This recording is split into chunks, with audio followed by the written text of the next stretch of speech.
Hello! Welcome to Brain Spill, the laziest show on the internet. My name is Tank, and little known fact, I used to be quite the gamer.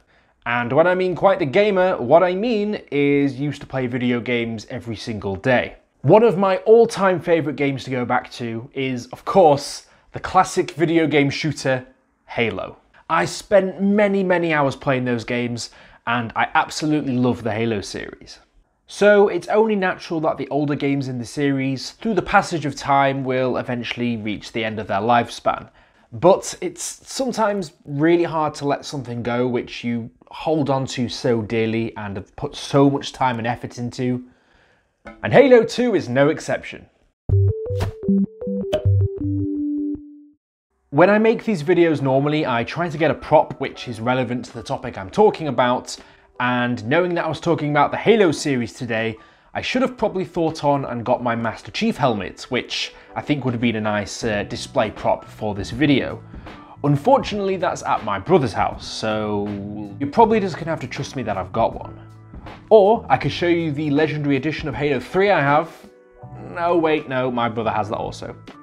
All I've got to show you as a prop is this little doohickey, which is a USB pen, but it's shaped like the AI thing that goes in Chief's head. You know, it's better than nothing.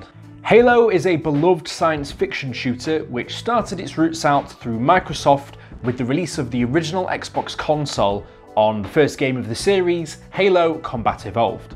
This game was developed by Bungie Studios, and I even had this game back in the day. I remember my brother bringing in the original big Xbox back home, me wondering what the hell this was. And then he showed me Halo, and that forever changed my gaming life. I remember it like it was yesterday. I remember that he brought it in and we must have played campaign co-op for the entire day, and I absolutely loved it. I hadn't ever played a game like it before, and really I don't think I ever will get an experience like that again. And since then I was hooked on the series. I've pretty much got every single game that's come out since, which I think is something that a lot of the fans of the series can probably agree with me on, is that just the story and the game itself is just great. Halo Combat Evolved was a great game, but what we're really talking about today is the sequel, Halo 2, which for its time was absolutely groundbreaking.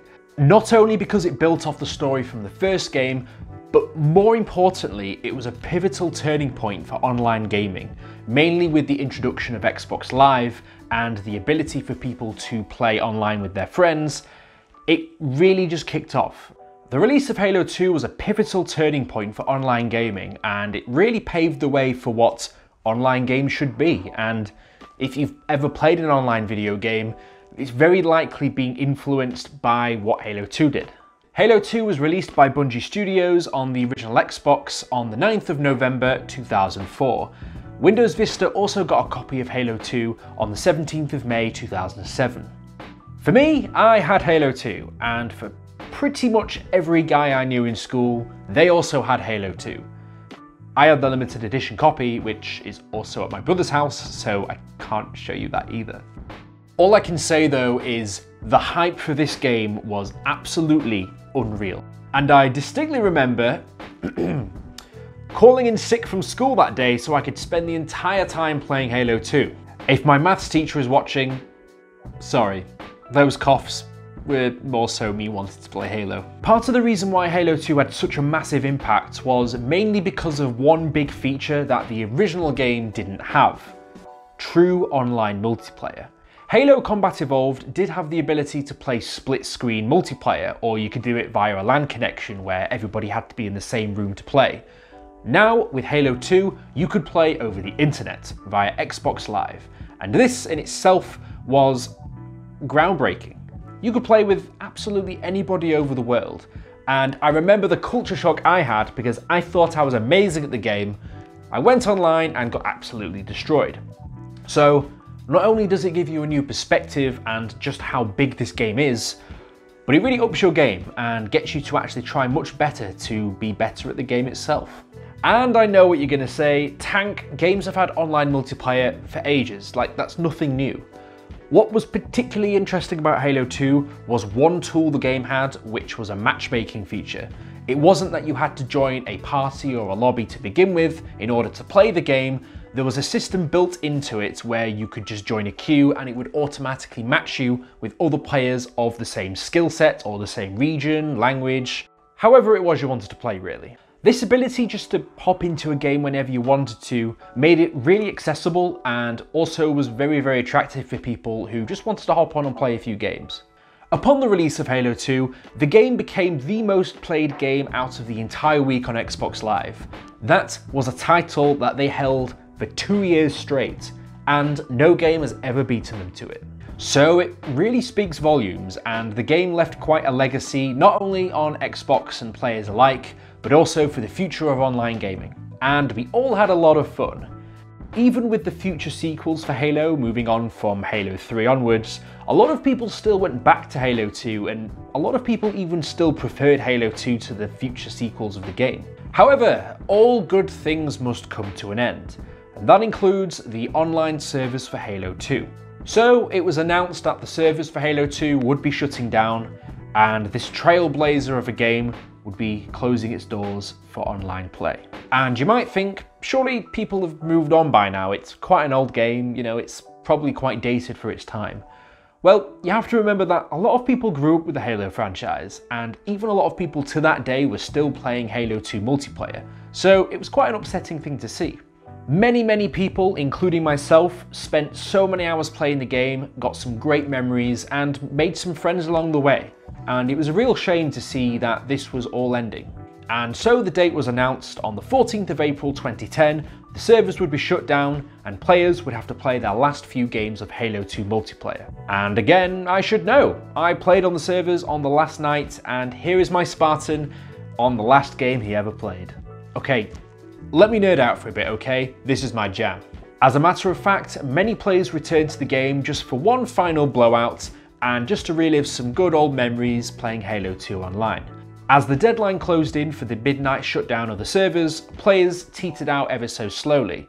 On the 15th of April, some players decided to defy the shutdown of the servers and decided to try and stay logged on as long as possible on the online component of the game. Now, even though the servers had been switched off, this didn't automatically close every single game, so if you were still on the game, you technically could still play. Once players realised that they'd be able to stay logged on, provided the consoles weren't turned off, some ragtag bunch of players decided to band together and see how long they could stay online for. Interestingly, as you've probably noticed by the dates of when this happened, this whole event occurred about 10 years ago, so even though it has been quite some time since this occurred, it is still prevalent and well remembered by a lot of gamers today. Just to prove how determined some of these fans were, at the same time that this was going on, the beta for the new Halo game, Halo Reach, had just come out. And this tempted quite a few players away to play that instead. But people who loved Halo 2 decided to resist temptation and they stuck it out. Games Radar were actually able to speak to some of the players who stayed on the servers as long as they could, and they spoke to a player called Hired Noobs who said the following. Well, the cutoff didn't happen exactly at the end of the day of the 14th. People were still able to sign on for some time on the 15th. I left my original Xbox on that night, and the next day I saw posts from people who said that they couldn't sign on anymore. I turned on my monitor and I was still going. I did not plan to stay on past the cutoff. In fact, I figured the system would automatically boot us off at some point. Another player called To Be Continued said, I had not planned on it whatsoever. The first few days I'd stayed on because I had logged in with two of my friends, and each night we talked and always decided, let's play again one more time tomorrow. I always had decided to start streaming so I could share the experience. Every day in my stream I was asked if I could keep going, and when it came to calling it a night, I couldn't bring it to an end. Eventually it transitioned into, okay, I'm going to keep playing, and keeping this alive for however long as I can. It also helped a lot since I'm deaf and wasn't privy to the in-game voice chat, so that some of the final few players started coming into my stream and talking to me. Players were thanking me. It gave me an even stronger appreciation of the game and the community. It was originally stated that there was a few hundred players doing this who decided to try and stick it out as long as possible. However, as time went on, more and more players dropped off, and the number of players who were trying to stick it out for as long as possible dwindled. Like I mentioned, the player to be continued, she decided to stream her experience, whilst many other people were posting on the forums so they could provide their updates to people who were eagerly looking out for how long these players could stay online for. Eventually, this number dwindled down to 14 players. 14 players, keeping that Halo 2 online multiplayer legacy alive. They became known as Noble 14. 14 players who were really the last of their kind, trying to keep this game going. The game really was on life support by this point, but the question on everyone's mind is, how long would it take for Bungie to pull the plug on this whole thing? Once these final few players had notified the community of what they were doing, they garnered a lot of support, not only from the Halo community, but also the wider gaming community as a whole. At the same time as well, many big gaming news outlets were reporting on this and tracking how the players were doing. This tracking was all going well until Bungie decided to stop the tracking of online statistics on the 19th of April, meaning that determining who the very last few players were became even more difficult. Many people were able to verify this through screenshots and recordings of their own self-verification that they were in fact still online at the time. But thanks to some very dedicated fans, we have a pretty good idea as to what the timeline was, and this is now what I'm going to share with you. A few of the players explained to GamesRadar how they ended their time on Halo 2. The player Hyde Noobs said it was because of stupidity. He said, "I was carrying my gamertag on a USB stick, took it to my friend's house to show him the Halo Reach beta, and instinctively logged into my account. I clicked the guide button to abort, but it had already booted me from Halo 2. To be continued said that on the 23rd of April 2010 at about 2:24 AM in the morning, my 360 decided that it couldn't continue any longer and froze. I knew it was coming since I could smell the metal smouldering earlier that day. People in my stream cried when they saw it happen live, which really touched me. That a game could bring us to a point where we became so emotionally invested in it. Yes, people were literally burning out their consoles to see if they could stay on for as long as possible, so you knew that these people were dedicated to the cause. An Xbox Live spokesman even commented on the matter. He said, "A small band of a committed few engaged in a battle of unsurmountable odds. It's not Noble Team from Halo Reach, it's the final passionate few who are still playing Halo 2. We wish them the best in their battle against time." And they weren't wrong, because players were dropping ever so slowly, which was blamed for things such as internet outages, power cuts, and some players were even reported from being kicked from the game. One player named H2O Shoagi just decided to quit, and he went to go play the Halo Reach beta. He clearly had enough. The last few players, they lasted until early May. On the 8th of May, a player named MacDaddy dropped from the game, and another player had an internet outage on the same day, meaning they also were dropped. That left two players remaining, one named Apache, and the second called Agent Windex. As this had been going on for quite some time at this point, it was reported that Bungie had even been in contact with both players and offered them both beta keys for the Halo Reach beta, which could be said that it was an attempt to try and lure them away to get them to come off the servers. Then, on the 10th of May, Agent Windex was booted from the game at about 4:15 in the morning, which left one final player online for Halo 2. The last man standing, the sole Spartan, the final member of Noble 14. He lasted one more day, and on the 10th of May 2010, he was booted from the game at 2 minutes to midday, and that was the end of Halo 2 multiplayer and the end of an era. All of this happening almost a month after the servers were originally meant to shut down. And I'm actually really surprised that Bungie had decided to not just pull the plug early and see how long this would go on for. In the end, it wasn't a competitive thing as to who could survive longest.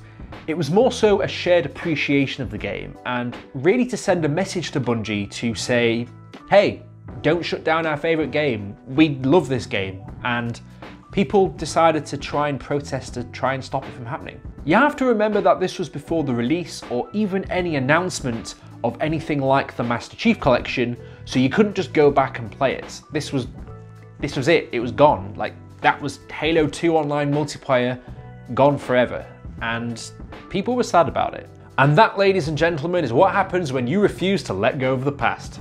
If you liked the video, be sure to like and subscribe. If you want to be notified as soon as I upload my next video, be sure to hit the bell button. And if you've got any ideas as to what videos you'd like me to discuss next, let me know down in the comments below. As always, sources used in the video are in the description. Right, all that Halo talk, I'm gonna go hop into the Master Chief Collection and play SWAT and kill some noobs. So I'll see you guys in the next video. Fantastic.